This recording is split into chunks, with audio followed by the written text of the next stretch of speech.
Price Lord. இன்னைக்கான வார்த்தை, உன் பலவீனத்தில் இன்று விடுதலையாக்கப்பட்டாய். லூக்கா 13:12. இந்த வார்த்தையின்படி உங்களுக்கு தேவன் விடுதலையை தரப்போகிறாரு.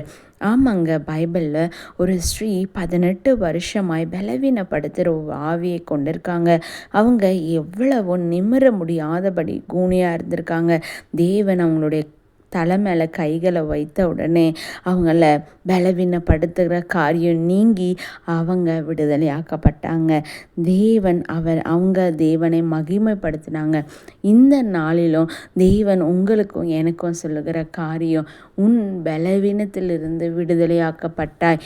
நம்மளை பலவீனப்படுத்துகிற காரியங்கள், நம்ம சந்தோஷமாக இருக்கக்கூடாதபடி, நம்ம பரிசுத்தமாய் வாழக்கூடாதபடி, நம்மளுடைய ஆசீர்வாதத்தை நம்ம பெற்றுக்கொள்ளாதபடி, இப்படி அநேக காரியங்களை நம்ம கட்டப்பட்டவர்களாக இருப்போம். நிமிர முடியாதபடி இருப்போம். சில இச்சையினால் கட்டப்பட்டு இருப்போம். சிலர் தவறான நண்பர்களினால் கட்டப்பட்டு இருப்போம்.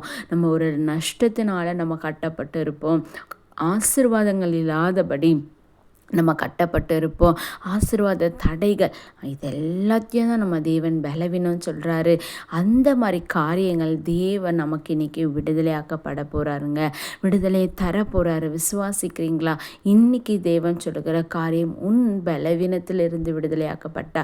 ஆண்டவரே, நான் படிச்சிருக்கேன், ஆனால் கூட ஏசப்பா என்னால் ஆசீர்வாதமாக இருக்க முடியலையே, எனக்கு என் வருமானங்கள் பெருகலையே, ஆண்டவரே நான் கஷ்டப்பட்டு இருக்கேனே, நான் நஷ்டப்பட்டு போகிறேனே அப்படின்னு தேவன் உங்கள் வருமானத்தை திருடுகிற எல்லா காரியத்திலிருந்தும் உங்களை விடுதலையாக்க போகிறாரு.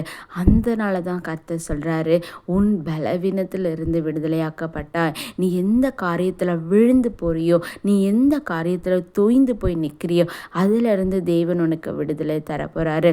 நீங்கள் ஜெபிங்க, கர்த்தர் உங்களுக்காக யாவையும் செய்து முடிப்பா.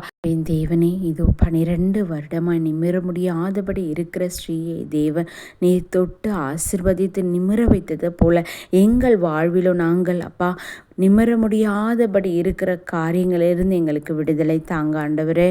சமாதானம் இல்லாதபடி அப்பா, ஆசீர்வாதங்கள் இராதபடி, தடைகளோடு வெறுமையோடு நாங்கள் வாழ்வோமானால் எங்கள் வாழ்வை நீர் மாற்றுங்க. எங்கள் பலவீனத்திலிருந்து எங்களை விடுதலையாக்கின தேவனுக்கு நன்றி செலுத்துகிறோம். இயேசுவின் நாமத்தில் ஆமென். இந்த நாளிலும் இந்த வார்த்தையின்படி நம்மளை ஆசீர்வதித்து நம்மளுடைய ஜெபத்தை கேட்டு அப்படியாய் செய்கிற தேவனை நீங்கள் மறவாதீங்க. அவர் உங்கள் வாழ்வை மாற்றுகிறவராக இருக்கார். நன்றி சொல்லுங்க, ஜெபிங்க, வசனத்தை வாசிங்க. தேவன் உங்களோடு.